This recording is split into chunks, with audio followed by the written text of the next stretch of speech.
gentlemen, welcome to another edition of Leaders Insight by myself, Nick Baxter, and IsoNation. Today, I am really pleased to welcome two good friends and two guests in Jason Whittingham, owner of Worcester Warriors, and Peter Kelly, MD of Worcester Warriors. Welcome. Good afternoon, guys. Hiya.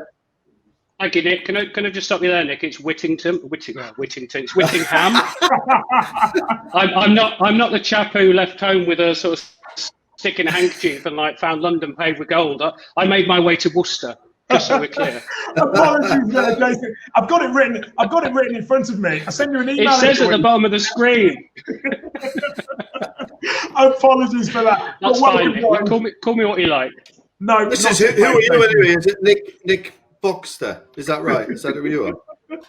It reminds me of my testimonial when the host for the evening, I won't embarrass him, is a famous Welsh international barbarian, kept calling me Nick Baker on my testimonial night. But that's another story altogether. But thank you, guys. I know you're incredibly busy, and to get your time and to get your insight at a challenging time like this is really well appreciated by myself and the rest of the viewers out there. I'm just going to make sure that everyone knows to, hi Rachel, hi Bethany, if we can if we can share, and if we can comment. If anyone's got any questions during the interview, feel free to share those with us, and myself, Jason and Peter will endeavour to answer those questions. So welcome to IsoNation, guys. I know thank you for having us, Nick, and also thank you for doing stuff like this, because obviously you're doing this completely free of charge, and I think it's a really positive thing that you do. And I've watched some of the other IsoNations, so no, it's really good and it's really important stuff, genuinely.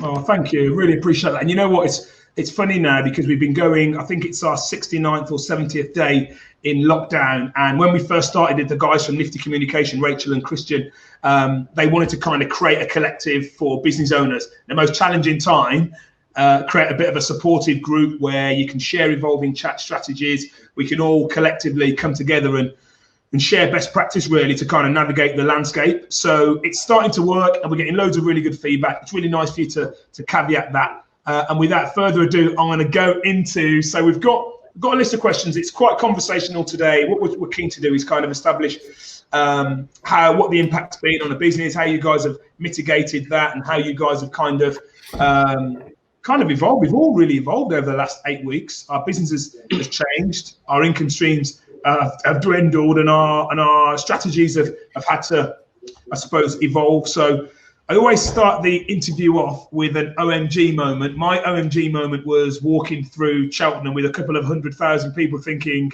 wow, if this COVID really does take hold of us, we could all be trouble. I'll go with you first, Jace. What was your first OMG moment?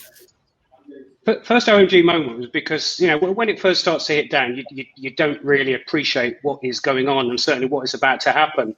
And when we were first talking about possibility of the sport being suspended, Peter and I drove up to Worcester, as we have been doing for the last 18 months, almost 2 years.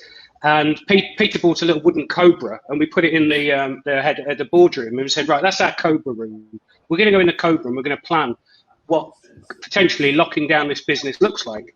And it's a little bit surreal. And, that night we went and stayed at the Diglis. Hello, Kaz, if you're watching, hope to see you soon. And you start to plan what it's going to look like. But there was a moment that Peter and I were actually at the Diglis, and I don't know if you remember, Peter, that we sort of looked at each other, and it wasn't a romantic thing, but it's like, no idea when we're going to be here, and no idea when we're going to be here again. And it was a dawning realization that for the last 20 months, a huge part of my life and Peter's life has been spending time at that stadium. We are there 2 or 3 days every week. And suddenly it's like, no idea when we're going to be here again. Morning in the boardroom, we planned what the phase close down was going to look like. And then we got the call from Prem Rugby that play was suspended. And we were meant to be playing Gloucester the following Saturday. And suddenly the game changer, we then drive away from Six Ways, not knowing when we're going back, genuinely. And it was a real numbing feeling about the unknown and what is to come, and when are we going to go back? All of those people that we've come to know so well, in this Warriors family, genuinely, when are we going to see them again face to face? When are we going to go back? It's quite a numbing experience. You know what? It's bizarre when you say that because, and I'll get your OMG moment, Peter. A lot of people have said exactly that, and the thing that's worrying was the uncertainty. You know, okay, so there's been a line drawn here. How long? For how long? When will we get back to the new normality? Peter, what was your OMG moment where Corona was really prevalent? Yeah, because I spent such a long time with Jason up there, it's not that different. But like you, Nick, I was at I was at Twickenham on the Saturday or the Sunday before, and I've just looked at my notes, and we were already planning. We had some coronavirus loose plans done 2 weeks before then, okay. And I went to Twickenham and thought it'll be all right because I'm not particularly scared. And then I went to Cheltenham as well, and I think I told you the story. I'm sitting there. There was a guy sitting next to me. He'd just flown in from Italy, for God's sake. You know, and if you remember, it was really bad in Italy, and he just got out because he was in Lake Como or somewhere. And I'm sitting there thinking, my God, this is really serious. But I'm still at the horse races, so it should be all right. And then the real OMG, I think Jason's already mentioned it, is when the games were cancelled. That's what. Sorry, postponed. When the games were postponed, because you know that was it then for our club for a while. And, you know, we went into mothball, all that sort of stuff, and we'll talk a bit more about that. But that's when it became really serious, because up till that moment, it was still possible they would carry on. Whether that was right to think that or not, but that was it. And like Jason, you know, that's my life at the minute, going up to Worcester, spend time with all the people there. And you drive away thinking, when am I going to get back? What's going to happen to all the people? How do we keep in touch? All sorts of stuff going through your head. But yeah, weird times. Yeah, weird indeed. And it's really, I tell you what's really, when people go through like a real collective big event like this, it's bizarre how similar everyone's stories are. They all revolve around uncertainty, all revolve around this immediate. It wasn't like we seeped into this. It was like overnight. It was kind of essentially like the lockdown. So I suppose that leads me on quite nicely to my next question. So in terms of what was the first thing you guys did from a business perspective? You know, the first thing I did was hold on to everything, make sure that the people were good. We furloughed a number of people. What was the first thing? What was the immediate thing that you guys did at Warriors? Well, I think, Peter, if you don't mind me jumping in, because I'll then let you. You know, the first thing is agree that we're going to have very good, clear lines of communication, because this whole process was about making sure you're driving away from Worcester and you get this sort of empty feeling, and you think, no, now as a sort of business owner and leader, if you will, you have to put that to one side and start to think about those 200 employees at the club. How are we going to give them reassurance? How are we going to keep those guys updated?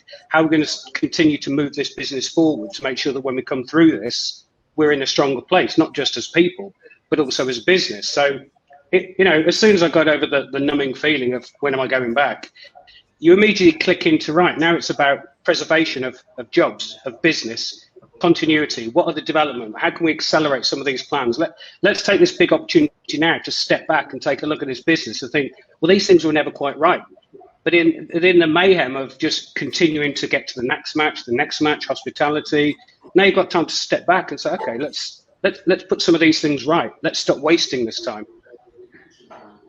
Peter? Yeah, and just to top that. So, what in a practical terms, what we did was sit in the Cobra room. Do you know what Cobra stands for, by the way, Nick? No, go on, hit me. Well, it's a good pub quiz question. So it's Cabinet Office Briefing Room A. Isn't that amazing? Wow. Cabinet Office Briefing Room A.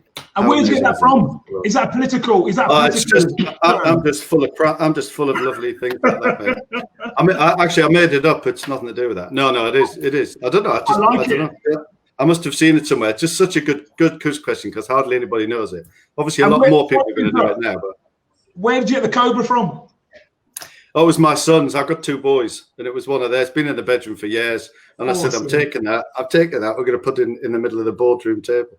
But that, it's still in the boardroom now. It's still there. I saw a picture of it the other day. So what we really did in the boardroom, I was more about the structure and about the plan, the immediate plan, about how do we mothball a stadium, what happens to all our staff? How do we communicate this to supporters and sponsors? What do we stop doing now? What can we do in the next couple of weeks? And the big thing we did, of course, was how do people work from home? Because at that stage, of course, furlough wasn't around, by the way. It was just everybody's got to get out of this stadium and work from home. So there was a load of work done on that. And luckily, we had loads of computers already that people could take home with them, which was really good and very useful.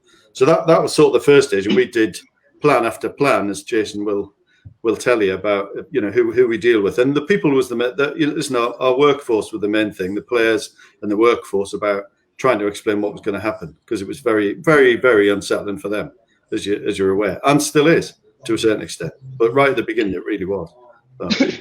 Can I just add as well to that, Nick, if you may? It's one thing to own a business, but when that business has got a community sports club attached to it, it's just a different level. Because after you think about your employees, the 200 people are still hugely supportive about everything we're doing. You think about the enormous community also attached to that club. This started over the road with the amateurs in the 1800s, and this club will be here long after we're gone. We're just current custodians, and actually all of the stakeholders of the community, they're the people that you then also have to have a huge consideration of, because we're looking after this community asset. So that's why it's not just that we have to think about communicating with our employees, but it's also communicating with the community at wide. So, I do see things like this really important, and the Facebook Q&A we did, and we talked about, we've had some of our coaches go on and do a Q&A as well. We've got a stakeholder that is the community of several thousand people that we also need to keep informed. You know what? And people don't realise that. I do want to talk about the community element of the club, because the club's such a humble beast, and we only know Worcester Warriors as the stadium, which is the vehicle for Premiership rugby for both men and women nationally. But actually, the foundation, the Warriors Foundation, is just phenomenal. I do want to talk about that. But more importantly, it's really nice because it's been a long time. I've been involved in the club for over 20 years, and it's a long time since the owners of the club have talked with such vigour and passion, not just about the results on the park, but more about the community. Because let's be honest, like, the fans will be the fans forever. But actually, if you don't look after the community, you don't have any fans. You don't have a fan base. And this club means I chaired the Q&A today for the club. You don't realise how much. You don't realise how much I'm missing rugby, but there are tens of thousands of people that really miss it. So I suppose we'll talk a little bit more about the community and how we've engaged with, how the club have engaged with the community. But in terms of impact, everyone's been impacted differently. I had Haygrove's agricultural arm there. They've been busier because they work within the agricultural space and they supply multiple. We had TSG. They've been not as busy, but they've been very busy looking after key workers. We've had a number of organisations that have literally overnight the tap turned off. I mean, what's been the impact to Warriors from the day when they've postponed, not cancelled, Peter, you're right, postponed the game? Do you want to take that, Jace? Oh, Peter, go ahead. Well, isn't the main impact is revenues do that, which is, I know, an easy thing to say, and most companies are the same, but our revenues are based on professional rugby.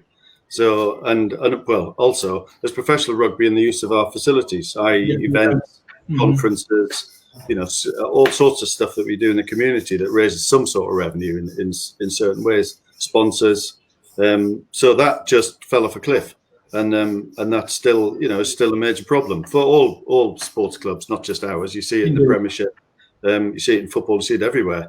And I know it's obvious, but the fans, pay money to come and see us, or to have an event, or to have a Christmas dinner, or to see a concert, or whatever it is. And that all left just like that, just went down. So that was the main thing. And the other thing is, until furlough came in, I suppose, was just about, the effect on staff welfare. I know we talked about it last time we talked about, but we've probably got to know our staff a bit better, to be honest, which is quite interesting. And I think we were talking about it, but you take more interest in the staff now, which is, you see them in the office and you have a chat, and we try to have a very open culture in our business, and maybe we'll talk about that later, but it's a very flat structure. So it's very easy, and that the owners are so accessible to any member of staff. It is frightening. In fact, we almost get them to lock the door because they're really all the time. Don't talk to them. They don't know what they're talking about. That sort of stuff. And I have to go, oh my God, what have they told me now? Then you get Nick. Then you get Nick Baxter bursting in, just saying, "What's up?" It's like, Nick, I'm in a meeting. What's up? I'm not going to deny that. No, but also, I just want to add. I just want to add to what Peter was saying, Nick, about biggest impact. Yeah, the fact is that your income goes from up here to virtually zero overnight. However, because of the overwhelming support of the community, and I say this in absolute genuine terms, the overwhelming support of community by continuing to pay season tickets, by some of our sponsors continuing to pay their sponsorship, fine, the season has been postponed. It is not cancelled. But in good faith, people are continuing to contribute money towards the club, because I think everyone understands this is such a unique, unprecedented time. And income would have been reduced to absolutely zero. And just this morning, and Peter would have seen the email because I copied him, we had an email from a season ticket holder who sent an email very nicely saying, look, unfortunately, because of ill health, I'm not going to be able to renew my season ticket for next season. However, as and when the refunds become available, I'd just like to let you know that I'm leaving my money in the club to support the club. Oh, wow. And you just see that it's so humbling because, reality is these people don't actually know us as owners and Peter's an MD that well. But then it's nice to see that obviously we're doing something right because people have that trust and confidence to continue to support their club. So it is genuinely humbling. I love that. And you know what? And it's little moments like that you really appreciate the business you're part of. And we will talk about, we'll move on to the staff because I know, listen, I'm a recruiter and if you are recruiting people right now, it's a great time to recruit because there's a lot of people that are either really uncertain about where their future is or more importantly, have been really upset with the way they've been looked after during this process. An organisation, we spoke before in detail, both Jason and more recently Peter, about how you look after your people, because organisations that look after their staff really well during this process will come out of this with a stronger culture, with a more highly engaged workforce, and they'll be more productive. So, and you're doing it because it's what you do, and it's the right thing to do. And your guys will know that. They'll know it's genuine. They know that there's heart and sentiment involved. And when we all come through this, organisations that have looked after their people will come out of this stronger, more robust. Yeah. Trust me. Which is nice, actually. The next question I've got there, in terms of impact on the workforce, you talked a little bit more around before the furlough, everybody was working from home. Have you seen any crazy impact? I mean, I've spoken to people at the moment and they're just staying close to their people. What's been the impact across the team? Well, so listen, keeping in touch with me, just going back a bit about customer core and all that sort of stuff. So we are based on, and I've got what we all have, where we got a real belief. If you want somebody to deliver great service, and most businesses do, then you have to look after your staff because they're the ones who give the service. I know, listen, it's easy to say, and there'll be loads of people watching saying, yeah, tell me something I don't know. But that's the really difficult bit. It's actually saying what good service is and all that sort of stuff. It's not that difficult. Looking after your staff properly and getting them to deliver it is the difficult part. And you get that from valuing every member of staff as far as you can. And that's a big thing to do now from a distance. That's a mega thing. And we think we're keeping, and look, I keep in touch with quite a lot of my people and the people who directly work for me, I keep in touch with their people. And then we got the groups together to meet the owners on Zoom again, to have a chat and just to ask any question you like. There's no questions that either myself or the owners avoid, none. And we're very honest with it. And if we don't know, we'll tell them. And if it's bad news, we'll tell them. That's it. And they know that because we've been doing that for 18 months. But on a Zoom, it's good that we did that previously because now when you do it on a Zoom, they believe you, and that's what it's about. But look after your people, value your people, because they will then deliver that fantastic service, and they'll do the great work behind the scenes that it's happening at the minute. They're still there. They're still on Zoom. They're still hoping that Worcester gets back on track, which we will. And if we ask them to volunteer to do something, they do that. In fact, they come and ask for stuff to do. And we say, you can't do it, you're furloughed, stop it. They all want to, and that's brilliant. And it's humbling. And that's what this is about, really. And and also, and Nick, sorry, could I just add? And Peter mentioned it on the last call. You did actually. I think, ironically, I think we've got to know our staff a lot better through this period, because whilst absolutely, Nick, when you come to the office, you walk into my office, you don't even knock the door, but it doesn't matter. You can come in and we can talk. I probably should do. Well, no, but one thing we always do is make time for people. We always make time for people. So where we were having Zoom calls with, whole team, so we'd have the marketing team or we'd have the commercial team, we almost did like an icebreaker with them. So like, guys, tell me something about yourself that you've either acquired a new skill through lockdown or just something we're not going to know about you, because in the work environment, we never ask those questions. And some of the things you learn about people at that time. So, we've got people who play the guitar, are semi-professional singers, are fully qualified personal trainers. One of our staff's got a garage full of stuff that you don't even want to know about, but now we know about it. That's a private call. That they bought in Bangkok years ago, and it's still there under lockdown. But it's like we've got to know each other a lot better, because there's a real human touch. Even though you're not in the same room, there's a real human touch going on here on some of these Zoom calls where it doesn't matter if I'm the owner, it doesn't matter if Peter's the MD, we are all just people sharing this experience. We're all working towards the same goal. So, ask us what you like, and we'll tell you no lies. I love it. You know what? I love it. My other business is an employee engagement business, and part of we run a program, and we say to a lot of leaders, what's your perception in the business?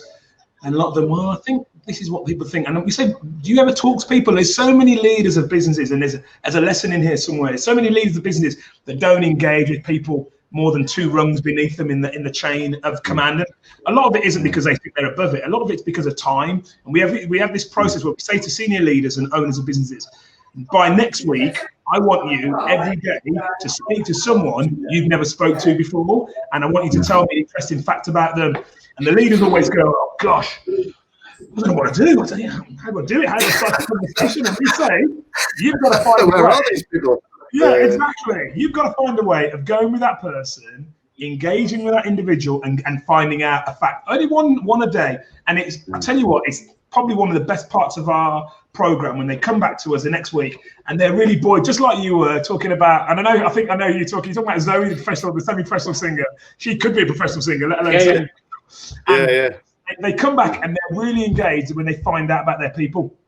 Now, that's me having to go into a business for them to say, well, listen, we haven't got employee engagement where we need to do. What do we need to do? And that's part of the 12-week program. This is what you're doing normally. So to go back to your point around actually getting to understand who the people are is great culturally for a business, especially it's a business not like any other. A lot of people, I'm still recruiting. One of my guys brought off furlough today. You guys are not doing anything. So at a time when you're not doing anything, when the guys aren't able to express themselves in the same way, that cultural, that strength of culture is just like exactly what you need. And I know, we joke about me literally bursting into your office all the time. It's so nice. I've not had an owner of the club like that, where I've literally been subservient, knocking on the door, like, oh, can I go and speak to what you're doing in the club and what you're doing from the top? Because you can always gauge culture from a business from the top. Whatever the messages are at the top, they always filter through. So without giving you too much of a big head, the steer you're on, and obviously both of you guys come from big business, big PLC businesses where you've looked after hundreds and thousands of employees, so you know what you're doing. But actually, that's the message. And if there's anything that we get from today to other business leaders, if you're not doing it, in this time now, it's the time to start doing it. This is a time when you've got your guys, you can engage with them, you can communicate with them, find out about your people. Because when we come through this, the people who are, as I said before, people who are the highest engaged teams are the best, most robust beasts to come through. So great answer there, Jason. What I wanted to do was, I didn't want to lose. Not a lot of people outside of even supporters that go to the club every single week, every single home game, don't really know what goes on in the charitable foundation. So I just want to make sure, and whoever, either you, Jason, or you, Peter, tell us a little bit more about some of that great work. I know there's been some funding cuts throughout the Premiership for community foundations. Tell us a little bit about some of the great stuff that those guys do, because that's unnoticed really at the bequest of the headlines of Saturday's result. Do you want me to take that, Jason? Yeah, Peter, you kick off. Yeah. So listen, we've got there's two elements to this. It's called the Community Foundation, but we have a community department and we have a foundation, which is a charitable arm, if you like. But they work together quite well. And the community goes out of schools and then to rugby clubs, really teaching kids at a very young age how to play tag rugby to sort of get into their head how good rugby is. Because everybody knows most kids want to play football. But if you don't come from the old-fashioned grammar school or private school, you don't play rugby. So it's getting that into kids' heads at school level, and there's 1,400 odd schools in our region, and there's 700 odd rugby clubs. So you feed those kids into the rugby clubs, so you get an appetite, if you like, for rugby. That's what they do. The foundation are much more helping kids who are underprivileged in some way or other, and not only kids actually. It's moved into adults. So we have all sorts of educational programs, education through sport, which is HITS, which we have a cohort of kids who, quite frankly, just can't be bothered with school for one reason or another, probably to do with a background where they live, all that sort of stuff. We've all seen that, and it's unfortunate. But they actually come into the ground. In fact, we've got two going now. They come into the ground, and we educate them in some way, but with fun, using sport. And it's an amazing, the difference with most of them is fantastic, because they actually turn up for one and they enjoy it and they learn something and they get a qualification at the end of it, which makes them much more likely to get a job out of this and to find a better path in life, if you like. And that's HITS. And then we do loads of, it's called Hugby for the partially sighted, which is fantastic. Watch the ball has a bell in it, so you pass it. And if you want to, if I wanted to play and help them, I'd wear a blindfold. And and it's just one experience. That is, it's really weird. We do homeless rugby, so we got two really good homeless teams at the stadium, which is good. Which is all about getting the homeless back into speaking to people, back into socializing, playing rugby at the same time, having a bit of fun, and really sorting their lives out if we can. I say we, the foundation, do an absolutely fantastic job. We support them, obviously, but we've got things like Dementia Cafe, which we had 60 people come every Wednesday. So it's people with dementia and their carers come to the ground, do a bit of rugby, cricket, a bit of a quiz, some bingo, make cakes, have a cup of tea, all that sort of stuff. And that's mainly, it's not just for the dementia people, of course, it's very, very important for carers. So carers can speak to other carers about what they're going through, because it's tough. And so the foundation just do that all the time. And of course, they do what we've been doing lately with the foundation and the club, to be fair, is donating food parcels, delivering drink and food to the needy. We've done some drink and food which was out of date, so we got all that together and sent that to various places. And the guys who were volunteering, we didn't have any problem with volunteers; they just flooded in with all the cars and sent all that off. And that's all for community stuff, as Jason just said. We don't just joke about community. We realise the community is the club. That's it. Jason isn't the club. Colin isn't the club. The players aren't the club, because we're transient. The supporters in the community are the club, and that's it. And that's what we should do. So beautiful. Paul Andrew Evans is asking why he hasn't had a. You don't look as if you're vulnerable, mate. Yeah, he's one person that definitely does not need the food parcel. Well, thanks for supply the food parcel. Nick, can I just add about the foundation? Yeah, please do. Nick, please do. We'll read out a couple more of those from the viewers. Because what's also important is that as owners and senior managers, you also buy into what the foundation is genuinely doing. It's not just a tick box. So we genuinely care about what the foundation and the community do. And you'll know from last year's sleep out, Colin and I were there sleeping out in the stands, and you along with Craig and a few other guys, you played some touch rugby on the field with some of the homeless rugby players. But it's also the stuff that we are able to do to support community and charitable causes as and when they crop up, because foundation have got a huge program of areas they support on an ongoing basis. But then everyone in Worcester should know about recent rugby match for Oscar, the lad who had that rare form of leukemia. So as far as we're concerned, we got a call from whichever police constabulary it was. Can we do a charity match next Thursday? This was like Tuesday, I think, of the week before they wanted to do it. Peter called me and said, "Can we do it?" It's like you don't have to ask, and he doesn't. But then literally the whole of the company rallied together They rallied together and we put on a charity rugby match for Oscar within 9 days of being asked to do it. And what was great is, it wasn't about us doing it. It's the fact that we are able to do it because we've got this huge asset. And I keep saying to people, as far as I'm concerned, there are times when the community is there for the club. So the club is always going to be there for the community. Whenever the community need that club, it's there for them. So Oscar, can we do it? Of course you can do it. A friend of mine's got young onset Parkinson's disease. So this April, we would have hosted probably Europe's largest Parkinson's football trophy played by Parkinson's sufferers, because we can do that. We have this huge asset, and it's not always about making heaps of cash and profit. It doesn't matter when the community needs it, it's there. There are probably other areas of charitable needs that we've not yet touched on. People just need to get in touch. That club is always there to support. I love it. And you know what? It's one thing, because in sports we can talk the talk. The actions speak louder than words. And I know, we've got to mention the diabetes links. Obviously, Chris Pennell's type 1 diabetic. He's got a initiative whereby he gets other people involved who have got diabetes to say, listen, I've accessed sport. I'm a Premiership player, played for my country, and I've got type 1 diabetes. If I can do it, anyone else? And I know one of my mate's daughters goes there, and he's an absolute inspiration. You touched upon the food parcels. I know Paul definitely doesn't need one. We also didn't talk about the fact that the club's being used. Peter and I in our last chat, we talked about the club being used as a testing centre, and this is the stuff that people need to know. Hersey just put here, shout out to Charlie and the Cure Parkinson's Cup team. Would have been a great event because Hersey was going to get involved.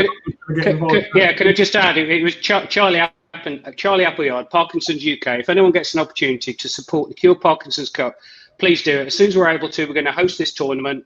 We already had international teams lined up to come and play at the stadium. So we're going to do it as soon as we're able to do it. And Charlie is a huge ambassador of Parkinson's. Yeah, I think that's definitely good. That as soon as we're back on the paddock, within a couple of 3 months of us being allowed to play, I think that's definitely something that's definitely going to be a reality, Jason.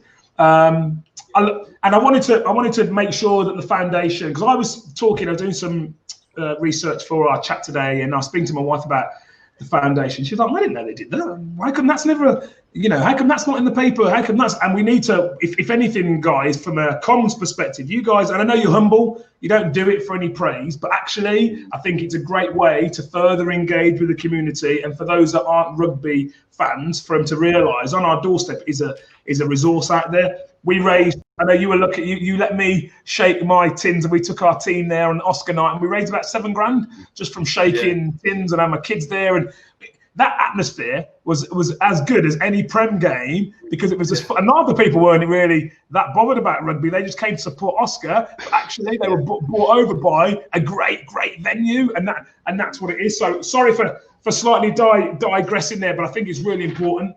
One, it's really important that you guys do what you do, but it's two, that we scream from the rooftops, because you guys are too humble. You need to take a leaf out of my book. Anyway, so one of the things that we kind of always round the chat off with is, what will you guys do when? What will you do as a business when lockdown finishes? I've already decided, and Peter knows this. We're having a party. We're having a big party in the stadium, and we are inviting the whole community to that party. It started off just saying, right, no, seriously. It started off like, let's just do friends and family, and it's like, no, do you know what? The community has been so supportive, and staff have been so supportive, and everyone has been so supportive. This is the time when we'll get to celebrate together, because this will end at some point. We will get through this. We'll get through this in a better position. Now let's all just come together and have one big party. The whole of Worcestershire will hear it. That's what we intend to do. I love that. Peter, you on the same boat there? Have you got anything different? What will you be doing when lockdown finishes? Oh, I'll be partying. There's no doubt about that. I was more about...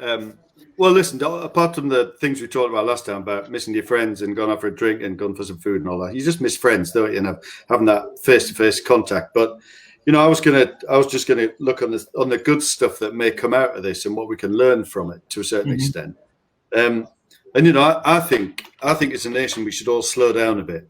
We're all rushing around all over the place. So, for instance, you stand in a queue at a supermarket 2 meters away, and you don't mind anymore, do you? Because you're not in a rush. You're not trying. There's no way you can go, is there? You're just going to go in and get some food, go home. And so, we just need to learn just to calm down a bit and stop rushing around. Maybe we should drive a bit slower as well, because I'm as bad, in fact, worse than most people about getting somewhere. I'm in the car, I want to be there. Well, it doesn't really matter whether it's 5 minutes, 10 minutes, or 15 minutes later, does it? Unless you've got a meeting to go to and you should have left earlier.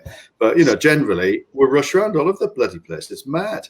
And the other big thing, I've got a list of stuff which I won't bore you with, but let's trust more people to work at home, because there's lots of people working from home now, and it's amazing what they can get done in a smaller number of hours. And this rubbish about getting first in the office at 8:30 and leaving at 7:30, pretending you've done loads of work, it's just got to go out the window. I've believed that for years, by the way. It's not how long you're there, it's how efficient you do when you're there. And there's people working from home now doing better work, quicker, faster than ever before. And they're more fulfilled because they don't have to drive 2 hours or get in a bloody tube, and they're with the family and they can have tea. How many fathers have sat around the table having the tea with the kids? How many fathers do you see going for bike rides in the summer, in the evening? Just doesn't normally happen. We've got to change the way we do things, and we can still be as efficient. Well, we can be more efficient, I believe. And it's about trusting people to work from home more often. That's what I would like. I love that. Now, you better have another answer for what's the good thing to come out of this, because you've kind of given me a caveat, but you did precursor it with, I've got those written down, so you need to save one. But to go back to that, listen, I 100% agree with you. This has given us an opportunity to reflect. It's given us opportunity to put things into perspective. One thing I've done more recently is I've really stopped driving quickly.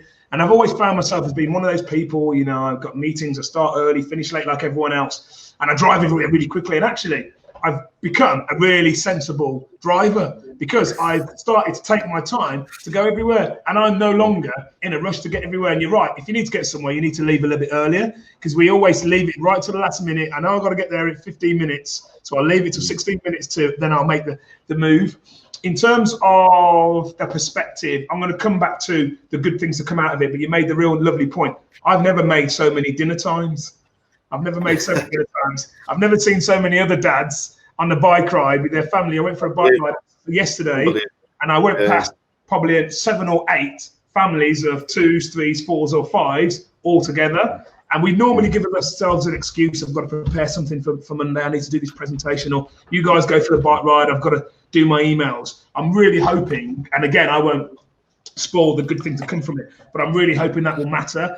The trust bit around people working from home, I've talked about it a couple of times on this. I've got a client, never like anyone to work from home. They don't even like to put flexi time on their job descriptions because they don't want to give the wrong impression, because they're archetypal. They didn't think people, you've got to earn that trust. We're seeing so many more productive people. Do you remember, Jason, Peter, you might have remembered about 3 or 4 years ago, PwC were the first organisation to instill a 4-day week. And I remember going, oh my word, how can you do a 4-day week? Obviously, if you're in roles where you have to be present every day, you can't do it. But certainly something that most people should start looking at, because people then become more productive. There's less procrastination. Excuse me. There's more focus, because you've got to do it. I think that's one thing that we've become very good at, is focusing. But yeah, the trust element. But again, I'll always come back to it because I wear my employee engagement hat. The right leadership has the right level of trust. And actually, the right leadership might not have had the right level of trust and been forced into it. The right leadership should now evolve and say, well, you know what? We've given them the chance. They've delivered, and they've not let us down. All right, so we're stealing a little bit from my final question. So before I get to my final question, sorry about that. No, don't worry about it, because it's really important. And you know what? I think everyone needs to understand exactly. Everyone has a different mindset around what's important, what's not important, what's going to come from it. But I think the reason why I have a leader's insight is because leadership is around man management, creating the right culture, creating the right environment to be the most productive. And you've got 2 elements in your business, because you've got a team that has to create the right culture to perform. And there's nothing more transparent than results and success and wins and failures. And then you've got another team behind the scenes. And so you've got 2 internal cultures. So you've probably got the most complicated business model. And again, as leaders of both of those or independently, you need to make sure it's right from the top. And I think if we take anything from the leaders' insight, isn't just around sharing what we've been through, but sharing actually best practice and looking after your people. Employee engagement is really cool. It's a buzzword, I suppose, now. I've been involved in it for 5 years. People realise that the most important asset in any organisation is their people. Yet they're the people, they're the individuals and assets that don't get looked after, that don't get valued, that don't get put right at the top of it. You know, if you could put something on a balance sheet, it would be those people. So that's why I've got no problem in staying, moving away from the original question. So, second to last question. Crystal ball. Peter and I might get a chance to talk soon. I'm just gonna go make a cup of tea now. I'll come back to you. Yeah, come back. Yeah. All right, Nick, let me just add before you move on. But also, what was key for us as a business when we first came in was to have a very clear mission, vision, strategy. Okay. So it's something that you put into place as a business, not just to pay lip service again to tick a box. It's something that is relevant now and relevant in 50 years' time about what is the trajectory and where is this community asset and this business actually heading.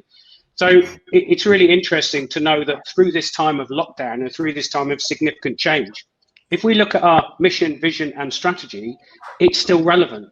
It's all still relevant. And people, we presented it to the rugby side and we present it to the non-rugby side. But actually that's in an effort to not distinguish rugby, non-rugby. The whole point is it should be one approach, whether you're, a number 9 or you're a cleaning chap or girl, it doesn't matter. It's a singular approach to culture. And one thing that I think will come out of this better for us is a much closer and stronger culture within Worcester Warriors. And it's something that is really important for this business. And I think this whole situation has made those binds stronger. Yeah, I agree. I think when you go through any kind of collective craziness, it does one of 2 things. Either it either breaks things up or it creates a stronger bond. Do you agree, Pete? Yeah, totally. We've said that right from the beginning. As well as unity, the people step up, don't they? You just watch people around you step up, and it's brilliant to see. Absolutely brilliant. We talk about that on a weekly basis because we have obviously quite a lot of calls. But people stepping up and going, outside what they should normally do has been really refreshing, really good. Yeah. I've got an individual in my team, relatively inexperienced and normally being mentored and managed by an individual. And we have our catch-ups at 10 o'clock every day. And during those catch-ups, I've seen this individual just literally flourish, because we do a training session 3 times a week and just to kind of keep everyone motivated and stimulated. And I've really seen that individual I probably would have thought would have buckled or would have crumbled under the fact that we're not together in our collective. So you're right, you either literally stepping up. It's beyond stepping up, and actually that individual's been unfurloughed today because a couple of roles came in on Friday, and I took great pleasure in being the first person to unfurlough this individual, and they really took pride in being that person that I called upon. So you're 100% right, and it's nice to see it in everyone else's business as well, and long may that continue, and for loads of people to kind of step up and flourish once we kind of get through this and reach their potential. What I wanted to mention was the ladies. The ladies don't get a shout out, and I wanted to do that because obviously I know the club infinitely. The ladies don't get a shout out. We've got a Premiership team with a load of players. We've got a number of people that are in the England squad, and we, names like Ted Hill we hear all the time. And I just want to give a bit of a shout out to the ladies team really, because I know that Joe Yap, who's a good friend of mine from back in the day, and tell us a little bit about that. Because have you been assured Premiership status for next season yet? Has that happened now? I think one of the really important things to understand is, yes, we are in the TP for next season, and it's actually the next 3 seasons. They lock it down, but I cannot shout enough about the great work Joe has done since she came along. When you talk about cultural change within a company, within a business, the cultural change that Joe has brought into that team, fully supported by her staff and the players. It's different. It's poles And the interesting thing is that as part of the application process, I joined Joe and Josh on the calls where we had this independent panel made up of some bods from the RFU and other sporting bodies. And she has just culturally changed the business. But two, the results that she turned in over the second half of the would have put Worcester Warriors women in the top 4. Wow. And also, because of the exciting play, we had the highest average attendance of any women's team in the Tyrrell's League. So in terms of support, we're already the biggest, most supported women's team in that league. And on the results that Jo was performing while she was still playing, we're going to be in top 6, top 4 next season. Jo's done an incredible job, and she's a Worcester girl, as you know, Nick. Yeah. And part of the ethos of the club is to get Worcester men and women back in. There's just something about local people giving that little bit more for their hometown club. And this is why, Jo came back. She's showing that. We've got Mike Hall to come back for the academy. The academy's doing a great job. JT coming back next season. This is all about creating this core of Worcester men and women in everything we do, because people will say no one will give that extra than someone who's from that town. I agree. We're absolutely assured. We're assured Premiership Women's Rugby next season, so it's really exciting. And also, we intend to have more double headers, so we want to get more people to the ground. Great idea. And more support from the community for that women's team. I think, and you know what? We needed that support anyway, but actually, clearly, with the coaching setup we've got, with the results that they're putting on the park week in, week out, for me, it's a no-brainer. Double headers, and it happens in New Zealand, it happens in Australia, it happens in South Africa. The Southern Hemisphere are really big on making sure there's some congruency between the men's game and the women's game. And again, we're leading from the fray. So when lockdown finishes and when we're back on the paddock, I look forward to seeing those results come to fruition as well, Jason. So to finish off, the one good thing that's come. So I caveat this: there's been some loss of life. There's been some businesses that have gone under. It's been a very challenging time. So I don't want to belittle any of that. I do think the press highlight the negatives as opposed to pushing the positives. And I think any business owner and leader has got to be optimistic. However the new normal looks like, how reduced that might be or not, we need to be really positive in terms of getting through the mire, getting through the weeds and coming through it.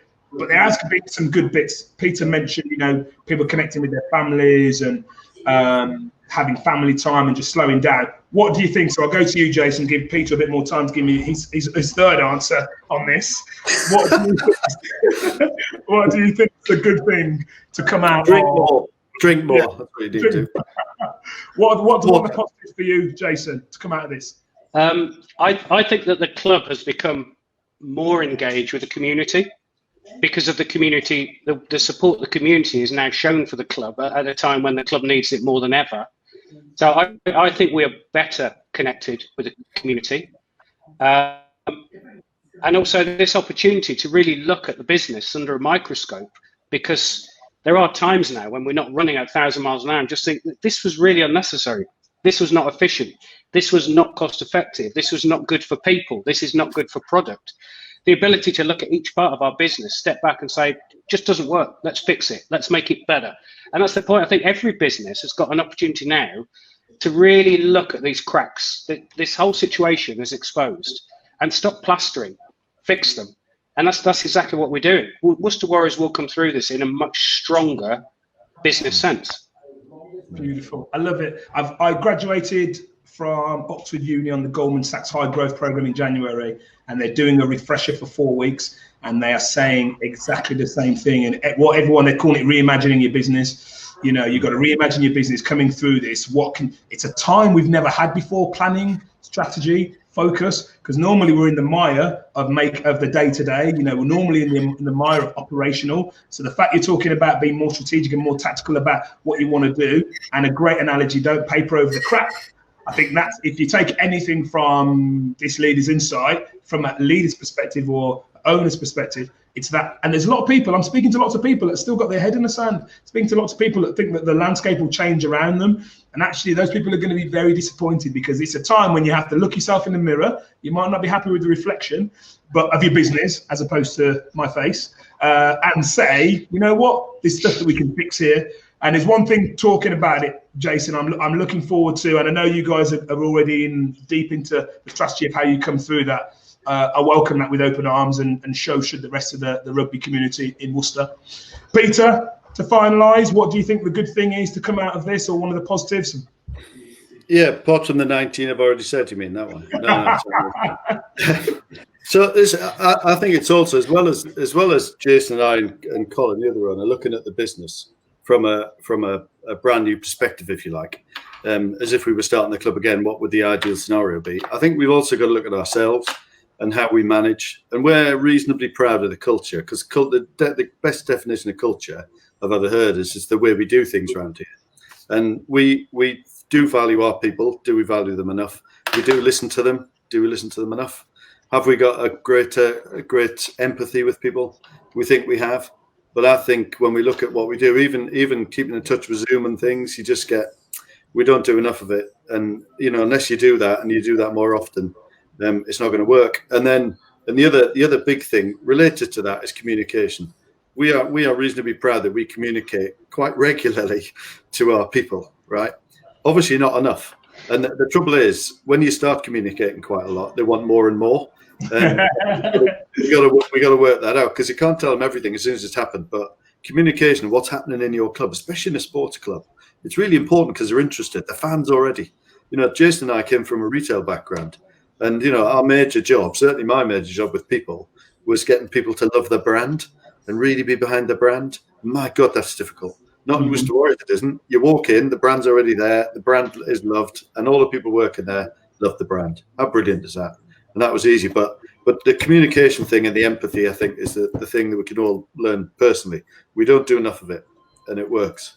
So I love it. And you know what? You guys are really open, and you guys are really honest. And actually, I know what the comms are like in your business. I've recruited for you for a while, and the comms are bloody good. But actually, the opportunity to, touching on what Jason said, put yourself under further scrutiny, it's great, because there's a difference between, you're market leading right now, but like everything what you guys do, it's not quite enough. You want to make sure it's perfect. Thank you, guys. Like, always a pleasure to catch up. It's always a pleasure to catch up with business leaders who'll give their time to initiatives such as this. I know, hi Beth, I know there's lots of people who've appreciated what you've said tonight, and this will go out on all the platforms on LinkedIn and YouTube and Facebook.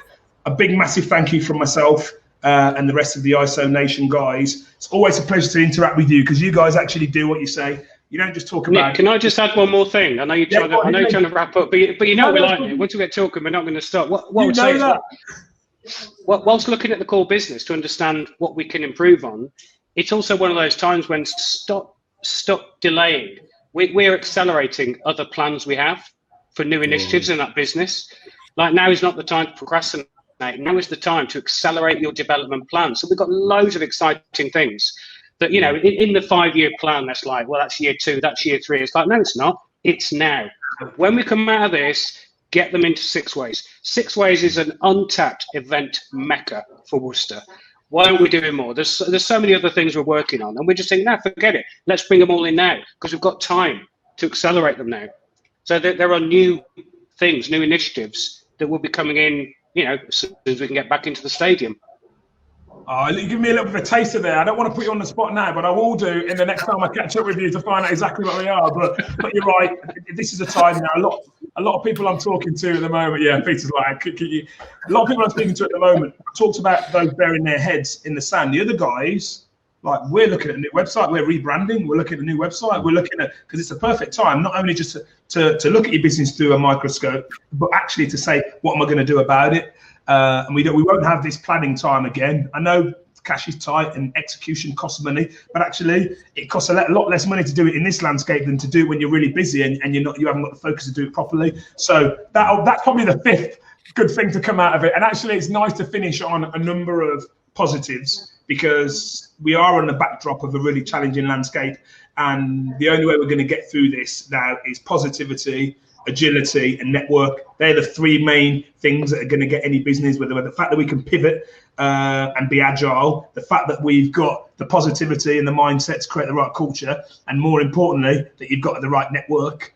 So I know that you will, but I wish you guys all the very best as we all navigate our way out of this. I'm looking forward to being back at Six Ways, watching a game with a cold beer, and thank you very much this evening, guys, for your time. Real pleasure. Thank you. Our pleasure, Nick. You want to learn Nick, about networking. You want to get better at networking, you, Nick. You tell me. that is a plus point. And stop stealing my cushions, Nick. Stop stealing my cushions when you come Six Ways as well.